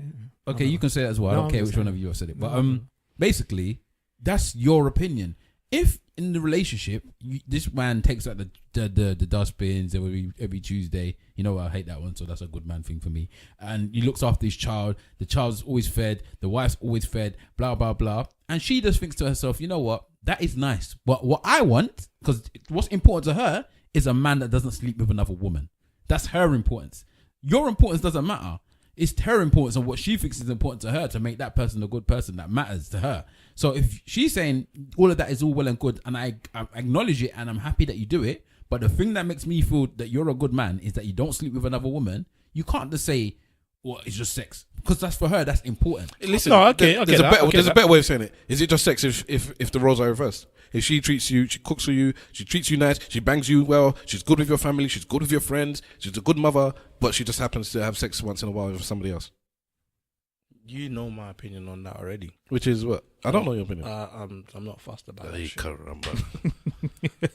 I've told you that I don't already. know why he's telling me he's not fast, like he could go back to the village saying that. You can't go back to the village. Yeah, but that's not something you tell the village, is it? Yeah, but let's say the village 'Cause knows they'll because kill she's. Let's say the village knows because she's sleeping with mans in the village. They can't. No, it can't. You see what I'm saying? They can't, that You see what I'm that saying? wouldn't happen though. Yeah, but it has happened. She has got a good harem of man in the village. Haram, a man in the village. Yeah, and she's clearly cutting it off in the village. Yeah. Nah, I don't even want it to be that it's a super public thing. I want it to be that you just happen to know. She's not there promoting it. She's not throwing it in your face. You just happen to know. One lock will drop out of his hair at a time if it had happened to him. Every time she bangs a man, a lock will drop out. You know what? Simple. I would like to believe that as my bedroom, that you have more respect for yourself to say that I don't care if my woman is banging out on the next man. The same way you were disgusted with Mr. Wolf and his disgusting story about what he did earlier on, and you were like, "God damn, you did it in the man's house." It's the same. You're the same. But again, what I've always said, filthy disgusting. what I've always said is if I know about it, it's very different to if it's a behind the back thing. Yeah, but you do know about it. So she's not throwing it in your face, but you found out. Did I find out? You haven't told her, but Did I find out because she told me, or did I find out? No. Yeah, that's different. That's different. So you don't mind as long as she doesn't tell you? No, if she tells me, then it's better if she tells me. If she doesn't tell me, that's why I've got a problem with it. Especially if I ask her. Okay, let's say that. I've said that before. Let's say that it's just something that you both kind of know is happening. And then when you ask her, she does say, yeah, I'm sleeping with another man. Okay. What happens then? What? Do you continue in the relationship? Why not? I'm looking at Simple just thinking this guy's just chatting rubbish. Because there's no way. All right. There's no way. All right. There's no way in hell, yeah? Because you're going to tell me. Yeah. You're going to tell me. All right, that's the end of it already. Because I'm going to talk to her already. She'll be like, how can you be sleeping with another man in the So house? hold on. I'll talk to her. So if Simple Simon's missus had sex with somebody else, and then Simple found out, and he confided in you as his friend, Yes. you are then going to go and talk to his missus? If he's staying in the house, I'm going to go talk to the both of them. I'll sit them both down and say, look, we have to discuss Hold on, Simple. how we split what this are you up. saying about that? Because I'm confused. I wouldn't want my bedroom to jump into my I'll relationship. do like that. the same thing to you. Are you mad? How do you split this up? No. You know what this is? You're a nonsense. That's my brother's keeper, isn't it? So you want him to do that? I won't split him up. I won't do it. But I'll sit with him though for ages until he splits it up. Somebody has to split this thing up. There's no way that a man can be having his woman banging outside. And the thing about it, this is none of my ego's bad. It's not even a slight on him. It's a slight on me as well. It's a slight on me. For me to be outside knowing that my close brethren, has got a woman that's banging outside. That don't just bring down the level of the man. That brings down the level of the crew, bruv. That brings down the level of the crew. And that can't happen. That can't It's happen. always got to be the weakest one out the crew. You can't happen. I'll probably make more money off your album But than you. listen, look, Going around the way that I've seen, we've digressed a little bit. Yes, yeah, yes, we have. I don't want to on the digress. topic, yeah, and from what I said earlier is that naturally we always gravitate to what is negative. So we've stopped talking about the good things and we've just gone over to but what if the man you know cheats? what? None of us even spoke about the good things at all. That's- You said you want to, and then none of us had nothing good to say about no men. That's what I'm saying. So we just kind of gravitated over to what men are known to do often, and that is to cheat. Yeah, but on here's the a women. problem. Here's a problem that I have. Yeah, you see the things that you're gonna mention, or we could mention as good men doing good things. I think I know what he's gonna say. Those are standard things. Exactly. As far as That's I'm what I was concerned. gonna say. Exactly. So We shouldn't be congratulated. For doing standard stuff. No, you know what? I Okay. think you should congratulate Yeah. people for doing standard things. Your woman should. Yeah. Or should I not say them to say congratulate, but you should be appreciated for doing good things on a consistent basis. I want to touch on that. Yeah. And I think Just you carry should on do. Because I think at times that we forget to acknowledge that it's, as Mr. Wolf says, sometimes you do make mistakes, and it's hard to not make a mistake at times. So if you're consistently doing something and not making that mistake, at times, yeah, you should be a bit of a pat on the back to say, you know what, you do a good job in the house, or you do a good job as a father, or you do a good job as a husband, or you do a good job doing the DIY. Sometimes you should get that little pat on the back. The same way that when your wife or a woman in your circle is doing something consistently, men acknowledge that and they appreciate that at times. Let me say Okay. before you jump in, Go Mr. ahead. Wolf. Sorry, I'll try and be quick. I believe I told you this just before. I'll flesh it out a bit. I think that in a close quarters, you big up and promote what your people do. So if it's your spa or your missus, you know, I tell my missus all the time how I'm happy she's done this. Thank you for doing that. I'm proud of you for this, and I want to pass it on with my children as well, and with my family, or whatever. And you do that same with your boys. Well done. You did really good. You know, blah blah blah blah blah blah blah. But when it comes to looking at collectively as a whole, I don't think you dare pick out all the best things that everybody's done as a whole. Like, No, or society, this is what I'm you've done. This is all the good things, and let's leave out the bad things. No, Or I'm let's focus. I'll actually focus on the bad things, because this is where we need to improve. Let your friend or your partner tell you how good you did in your private life. But and I don't as a think we do collective, that, though. let's uplift each other and say you need to improve on this. If you talk like that to say these are the negative things, we need to do our best to improve them, then fine. I don't think that society does that. I think that we say you fuck up there, and you're fucked up, and then that's it. I agree. You understand what I'm saying? So what I was going to touch on, what Wahala was saying, is that and Simple Simon, is that there are aspects that people do in society that are amazing things, and some of them ain't standard. You know, I got to big up my brethren Joe, who listens to the podcast from time to time, and he does some amazing things in the community. He, in terms of what he does for a living, he speaks to victims, criminals, and families, and tries to change their lives in a positive light. And people like that don't get larged up enough. They don't get that pat on the back. It's almost deemed as, well, you're just doing your thing. And I've got a lot of respect for people out there that are doing brilliant things in the community. We just, kind of. All right, honestly, do you think that person doesn't get bigged up enough? Don't you think the people around that person big them up all the time? I bet if you, Joe, and whoever mutual friends you have with Joe, if you mention Joe's name, I bet he gets picked up straight away. The other person doesn't even let you finish. Like, he does so good. Which goes back to my point. I would- individually and by all means, big up the people that you're that. To answer the big up. question, I would probably say no. Okay. I would probably say no. Do you- But maybe I should ask him, does he get that kind of gratitude from people around him? He may say yes, but from the outside looking in, I don't think he gets enough props, and I don't think people like that do. Do you know one thing I agree with regards to what you're talking about earlier, and I always used to say this when I was younger, growing up or whatever. Like, there was never, like, when I watched the TV programs or anything, there was never any man or on the TV that kind of represented me. When I say represented me, I mean, like, I wasn't a bad guy in school, I wasn't a bad guy, but I wasn't the geek either, right? I was You're just a regular guy, innit? I was popular, but I wasn't the bad man.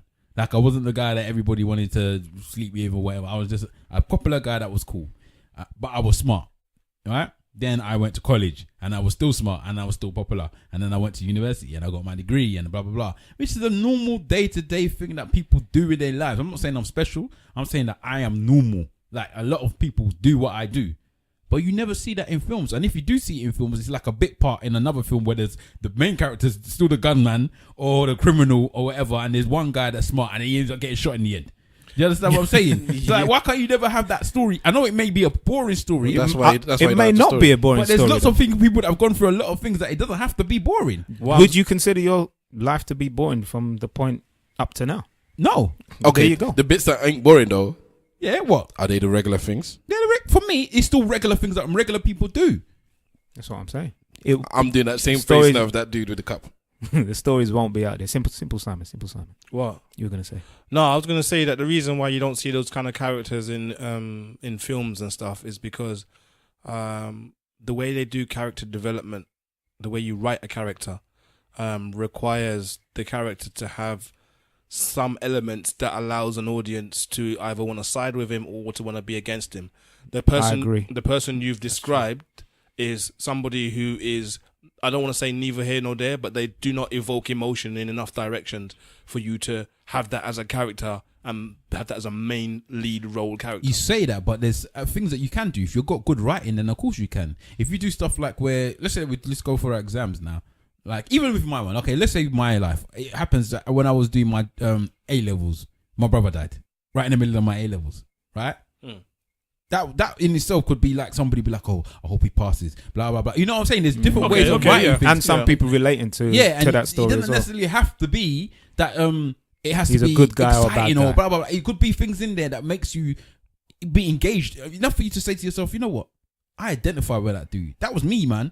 And you know, you'll be able to see it in a different light. Yeah, but what you've described there, like even that is basically a character that has had, if you're talking about in story sense, that character has had an experience or what have you. But then how do those individual experiences make you draw to them? Because that there's an individual having an experience and then there's how they deal with those experiences. But there has to be something else about the character that draws you to them. No, not always. A lot of films is just about the person and their individual experiences. And that's what it is. That's what films are most of the time.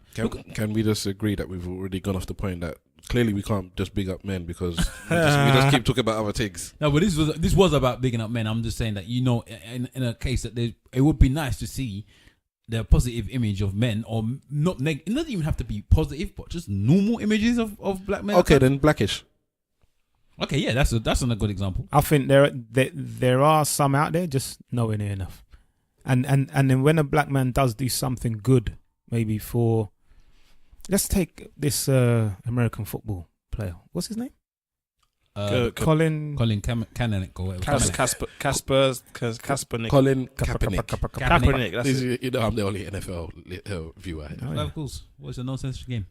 This guy took a stand for something that he believed in, Falcons raise up, and he can't get a team now. You know, he sacrificed a lot. He gave a lot for the community. That's Trump's America. He done. Apparently, he was rubbish though. He's been rubbish that season as well. Do you know what?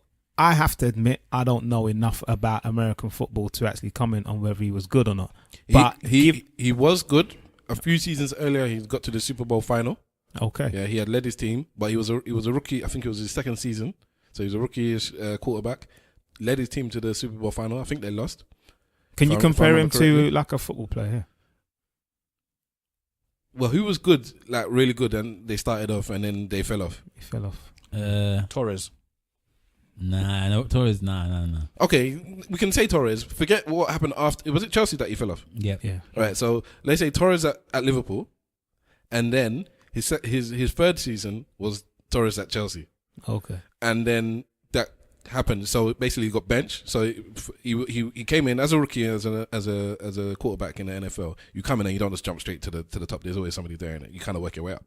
The person I think got injured. He played, running things.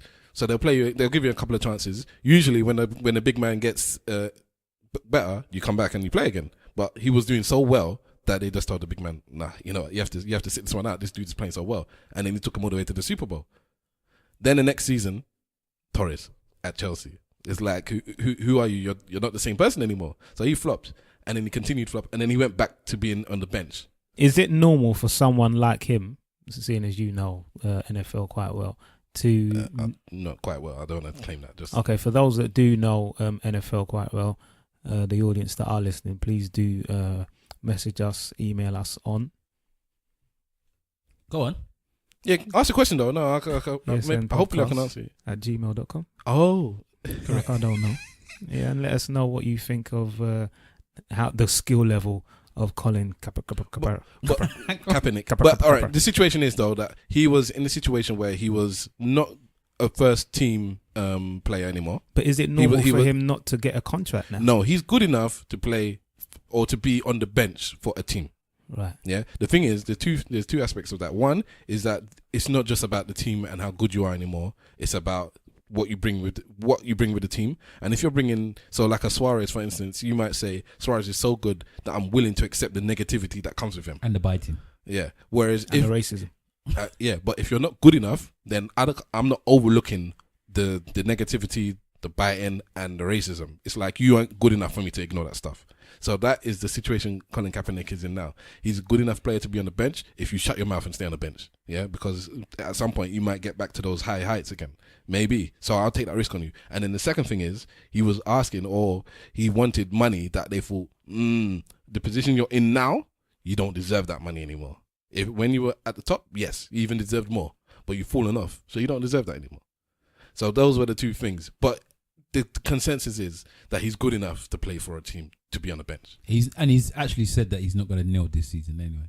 He's going to stand up. And he also said, yeah, he did his season.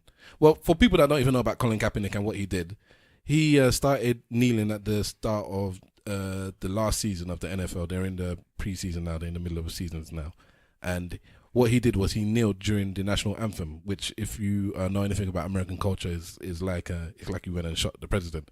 They took it in a bad way. What he was saying is that it was his silent protest, his passionate protest, because everybody would see it, against the police brutality and the way that injustices. And the injustice that the American shows to black and brown people in America. So that was his way of just saying, I'm not happy with this. Also, he backed it up with putting money into different schemes. That's what I'm saying. And he did other stuff as well. He didn't just kneel. And the point that I was making with that is that not many people know about that side, about what he done and the money that he put into the community, and that would elevate and raise up and help a lot of young children. But people don't look at that. People don't look at the good things that people do. Like Jay-Z. People just look at what is bad and what is negative, and I think it's just a natural cycle. It's just what human beings do, and I think it's down to us sometimes to hold your thoughts simple. It's down to us sometimes, collectively as a people who have children, to fundamentally tell our children to remember what is good about some people. If you're a serial rapist, of course, you don't want to remember that, or you don't want them to be elevated in any way. But if you're a regular person and you do things sometimes that are out of character, or you do things that are bad every now and then, you don't want to be knocked down for the one or two bad things that you do. What I was going to say is this Kaepernick thing is interesting, because what has basically happened now, is he's come out, done his protest or what have you, and what's really supposed to happen is he's supposed to get backed by everybody else. Yes. That believe what he believed. And America just basically showed him, we just hit your pocket. No, a lot of people did back him, man. Yeah, but he got blackballed, but there were a lot of Supporters. there were a lot of black sports players in American football, players presently and past players, and all these other commentators, whether they were, in whatever sport they used to play, that said they did not agree with what he was doing. Yeah, and, of course. and this is what I'm saying. That's Americans, though. No, but this is the problem. They said, So if we agree that there's issues going on in the society right now, but for you to kneel, Yes. to disrespect the flag during the national anthem, and this is the problem. I know what Simple's saying. This is the problem. This man has gone out and Collectively. he's done what some people are silently saying.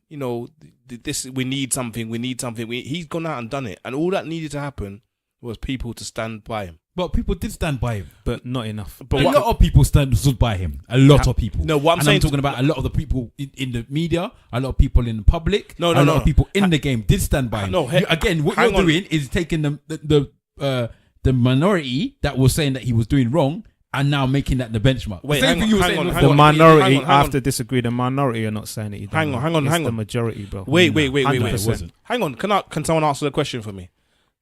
How many other people kneeled with him? A lot of them. It started to be a thing through the NFL. it where wasn't people- a lot, because in a team because there's many people in the team. Maybe I don't think even a quarter of the people would kneel with him. But if no one kneeled before and now people were doing it, it becomes now a lot, isn't it? It's not a lot. If you If have no one kneeled before, no one. No, you do it in aspects of, if there's a team of 50 players and no one did it before, and that when one person starts, now 7 people do it, that is not a lot, because 7 out of 50 is not a lot.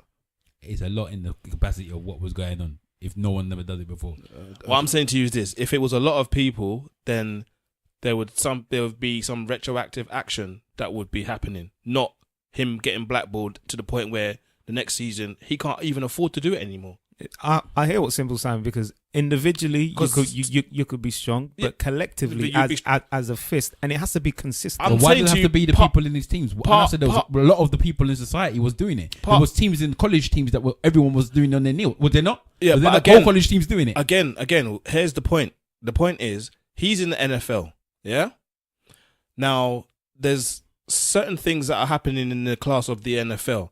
If people within the NFL are back in the movement, it's very different from people in college basketball back in the movement.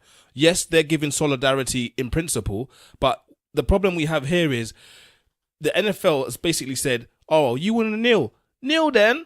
Like, it's not affecting what we've got going on here. Whereas if the other people within the NFL was kneeling as well, then the NFL has to take a stand and say, well, okay, we have a problem here. If all these people are going to be kneeling, what does that say about our image? What does it say? Like, again, no, they had a problem. It will hit their pocket. But it did hit their pocket. They had a problem. It did. They didn't hit it. It didn't have much of a problem. And the reason why I'm saying that is because Kaepernick now has to come back and play. And the reason why he has to come back and play, maybe yes, he misses playing his game or what have you. But there's also the other financial side of it, because he's doing all of the other charity work as well. And I'm telling you that within that year period, if he hadn't lost any sponsors, the work had slowed up a bit. He lost sponsors. He's lost them, bro. So again, his income has been directly affected by and this. He wants to play. And he did this for as long as he could, as long as he could before it started to become hurtful to himself and to his family. What I'm saying to you is, the support that was necessary here was missing. To the point that nobody's going to do it again, because they're going to they'll look at the example and they'll be like, well, I'm not going out like Kaepernick. Yeah. It's going to become a term. Yeah. Don't go out like Kaepernick. So in that respect, Mr. Wolf, what you said about not supporting and not bigging up and not promoting black men that are doing stuff, that is a good example where you could say this man stood up for his people and everybody else sat down. Whilst he was standing up, they sat down and said, "Nah, fam, that's you. You do your thing." But the thing is, some people, I don't get it myself personally because I just don't understand. But some people actually had a fundamental disagreement with what he did. Then I don't think anybody. Well, there's very few people, especially you're talking about black people. Yeah. Well, if, in terms of black people, then no black people were disagreeing with what he was. It was a few. They were saying that how he was doing it. Some people said there was an issue with, but not what he was saying that he was fighting for. Nobody said, "Oh yeah, we're happy with the injustice." I heard that the third verse of that anthem's a bit dodgy as well. The third verse of that anthem is talking about actually slavery, literally, and it's praising it. So the problem here is his concern was very good. His protest was very good. And Kaepernick is mixed race too. The thing that it seems like mixed race people mixed race people have got the fire. But I'm saying his protest was very good, and the way he chose to protest was, if you look at what's really going on, because the national anthem isn't for black people. It's like Amazing Grace, the song Amazing Grace. Black people love to sing that song. That song is not about black people at all. That is the national anthem. No, Amazing Grace. Amazing Grace is not the national anthem, bro. What's the national anthem of America? Oh my God. Star Spangled Banner. Amazing Grace. Amazing Grace. Oh, sorry. Black people love to sing Amazing Grace like it's their song. Amazing Grace is not a black people song. They sing it in church. Yeah. Why would a slave need to be asking for grace, please? If you listen to the words of that song, you will realize it's slave masters that needed to sing that song. The man who wrote the song was a slave master. He was asking God for forgiveness for the fuckery that he did. To be cleansed. Damn. And black people have taken and embodied that song and made it something. So his protest was properly well orchestrated. Him kneeling during the national anthem was apt and poignant. Was he the first person to kneel? Or was he following on from something he saw somewhere else? I'm not sure.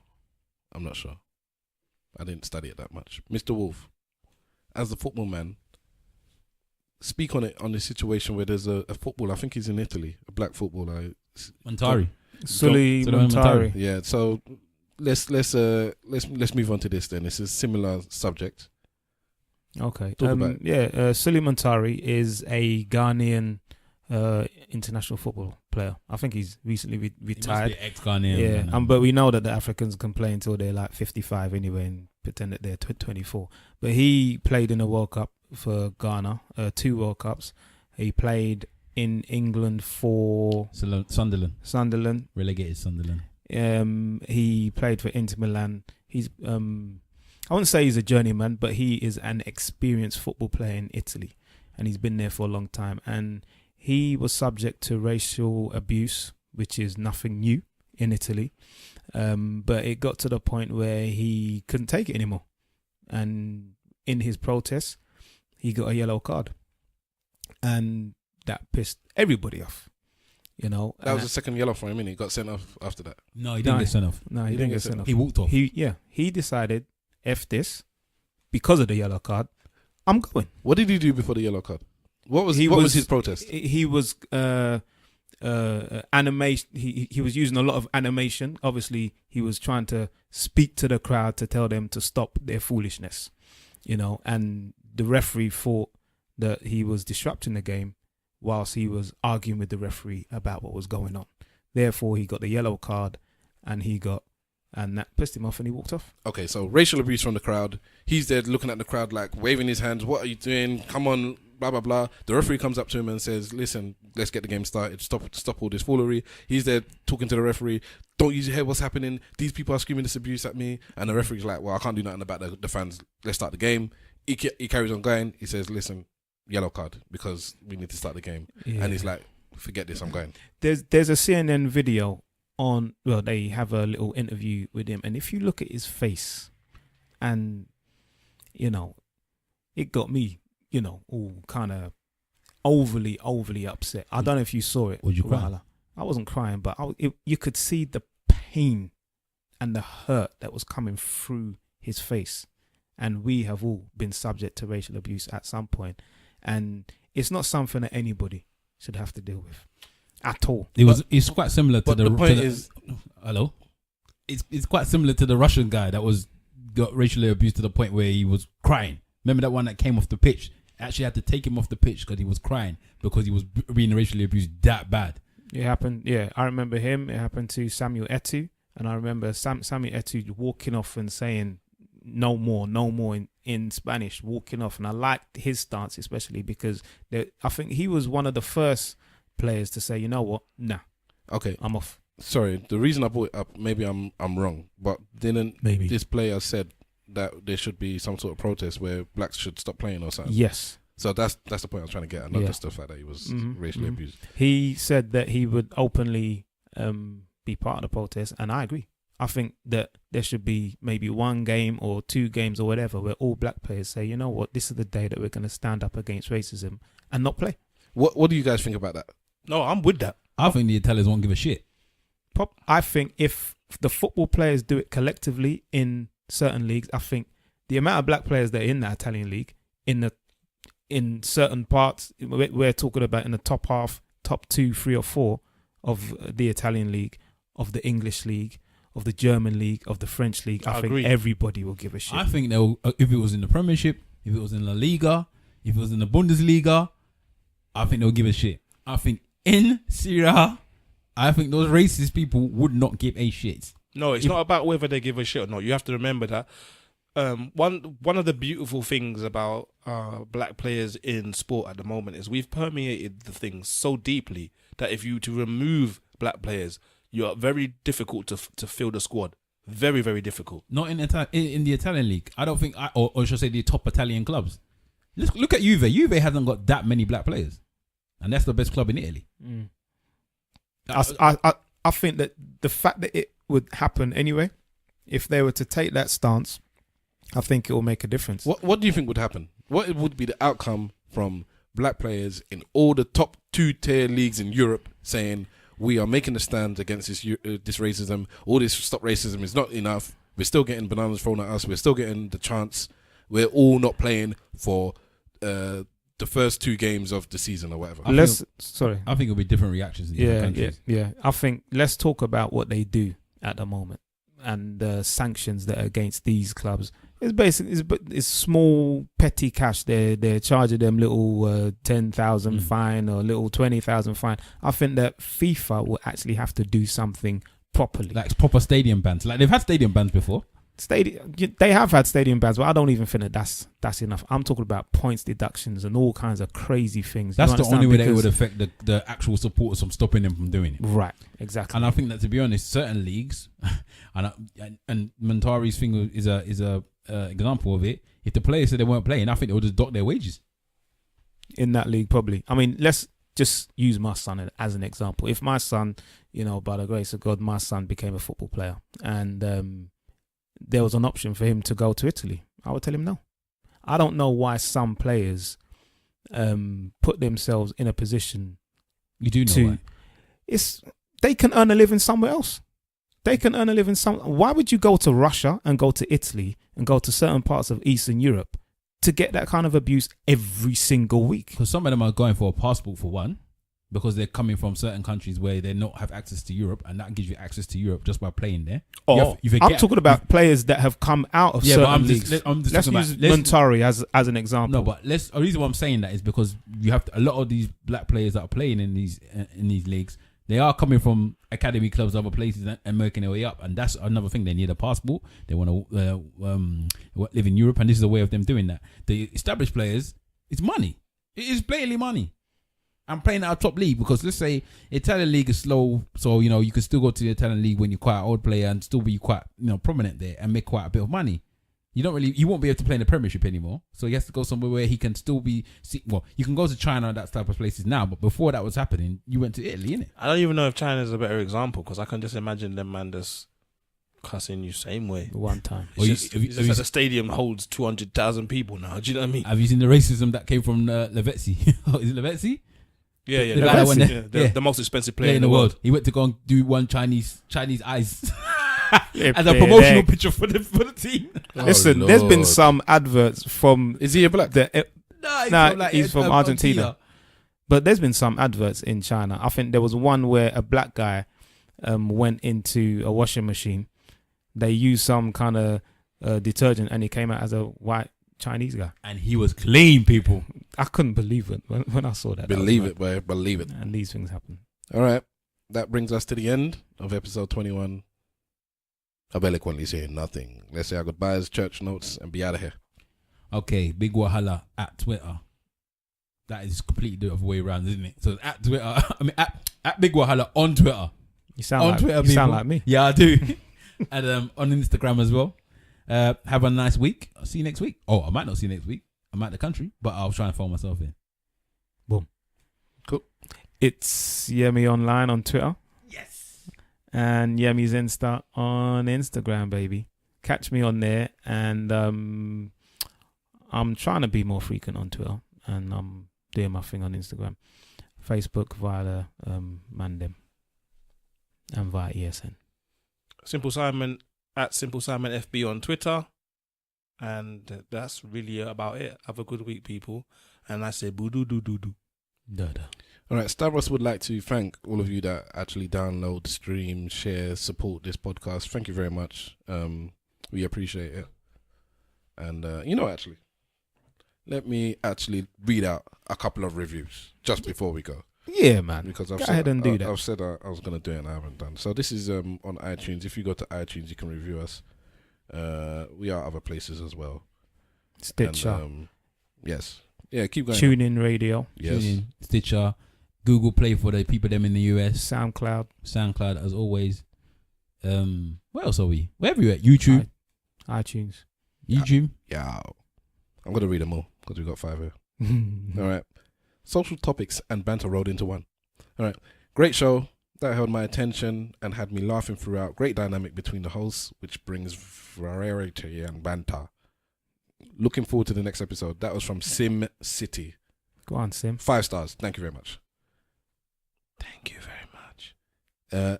Is this Lai78? Yeah. Lai L-A-I L-A-I. Lele. Well, it says, welcome back. I have been a listener since the beginning.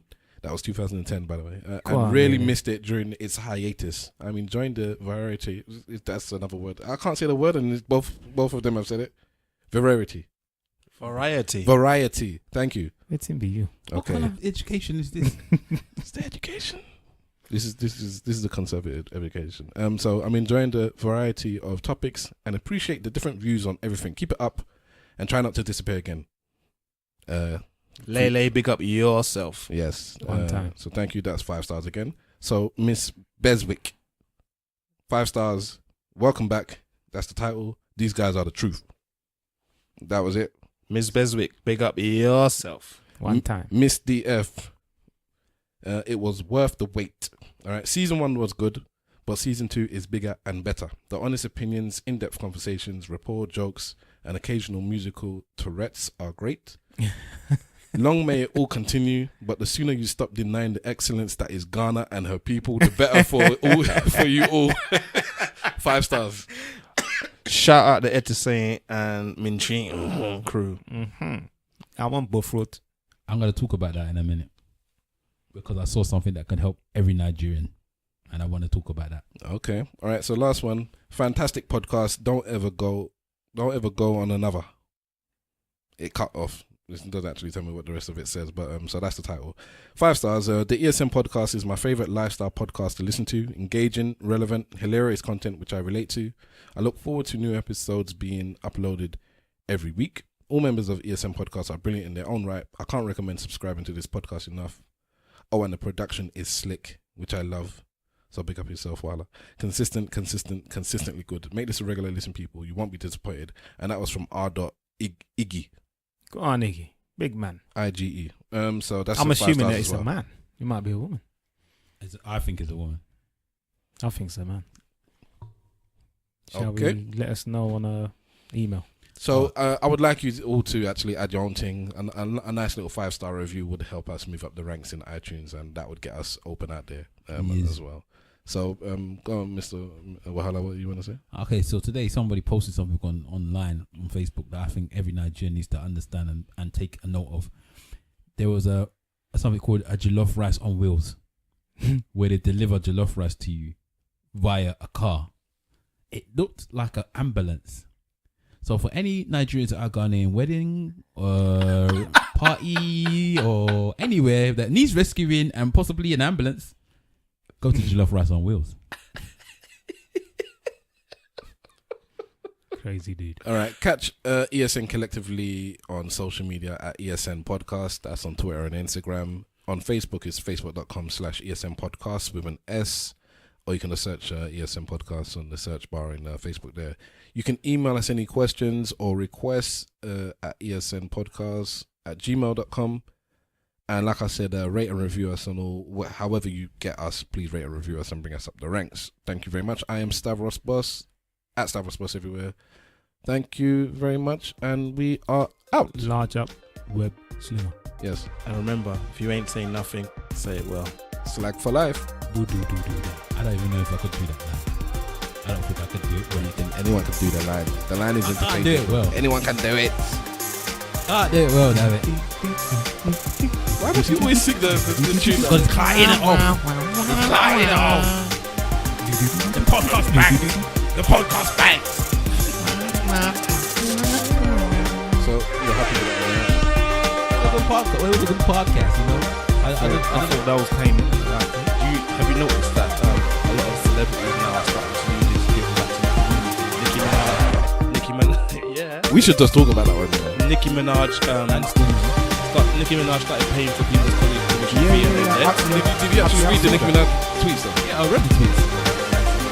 So she was like, oh yeah, I'll do it. Someone else has done it as well though. Yeah, Stormzy did it. Stormzy did it, but someone else done it as well. I don't know who else. Stormzy gives away money.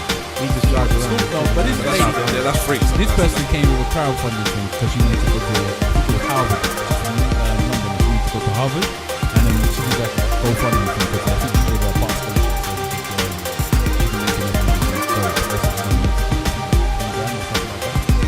So she got paid like $1,000 or something, partial, and then Stormzy just gave it. Said somebody said get Stormzy involved, so you can just tweet it. Like, they just wanted to tweet it so people would get on because on the hype train, people would start having money.